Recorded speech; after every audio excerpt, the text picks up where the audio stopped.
자, 요즘 조심해야 되는 게 있다고요? 예, 아무래도 날씨가 좋다 보니까 외출할 일이 많아지잖아요. 그런데 밖에서 즐거운 시간을 보내는 동안 여러분의 집이 위험할 수 있습니다. 한 아파트에서 4집이 동시에 털리는 일이 있었는데요. 이런 빈집 털이를 이렇게 좀 막을 수 있는 방법이 없을까요? 중소기업의 아이디어가 있어서 소개해드립니다.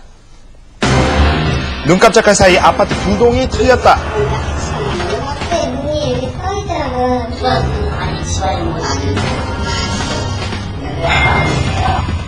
당신의 집을 위협하는 어둠의 그림자, 빈집털이를 막기 위해서는 어떻게 해야 할까요? 지난 5월 20일 하루 만에 한 아파트에서 4가구가 빈집털이범의 침입을 받았습니다.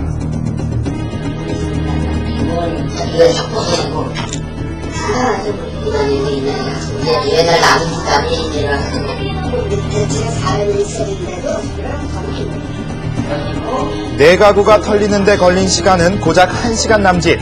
CCTV와 디지털 잠금 장치까지 설치되어 있었지만 속수무책으로 당할 수밖에 없었다는데요. 어떻게 이런 일이 가능했던 것일까요? 비용을 좀 절감하고 그러려고 인원을 그때 당시에 좀 줄였어요. 사실은 어디 앉아봐가지고 어느 거 드나들도 모르고 각 동에 43.5만원씩 우리 입구에 있는데 정말 하나 궁금해요.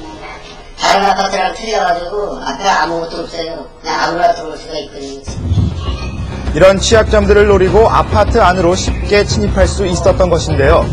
이 빈집털이범들이 노린 것은 다름 아닌 현관문과 기둥 사이의 틈.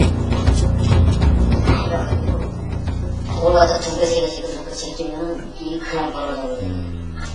요게 틈이 있으니까 여기가 그냥 잘못 뺀 거지. 2에서 3mm 정도 벌어진 이 공간에 노르발 못보비, 일명 빠루를 넣어서 문을 뜯어내고 집 안으로 들어갔다는 것인데요. 저희도 이거 다 보시고 이거 다 가고. 열쇠 집에서 이렇게 2군데를 하라 그러더라고요. 그게 많이 갈수록 걔네가 시간이 오래 걸리니까. 아니 가로 들어왔어요. 그때 되면 틀리는데 시간이 조금 5분에서 10분에서 더 걸리는 거지. 피해자들은 불안한 마음에 다양한 기능이 있는 잠금 장치들로 교체하고 심지어는 개인적으로 무인 경비 장치까지 설치했다고 합니다. 요즘 대부분의 가정은 이렇게 디지털 도어록이나 이중 잠금 장치가 되어 있지만 여전히 안심할 수가 없습니다. 그렇다면 각 가정마다 추가적으로 보안을 위해서 준비하는 대책이 있을까요? 대부분의 사람들이 기본 열쇠와 디지털 잠금 장치 2가지를 함께 사용하고 있었는데요. 그런데 이 집은 이것 외에 도둑으로부터 집을 지키기 위한 또 하나의 준비를 하고 있다고 합니다.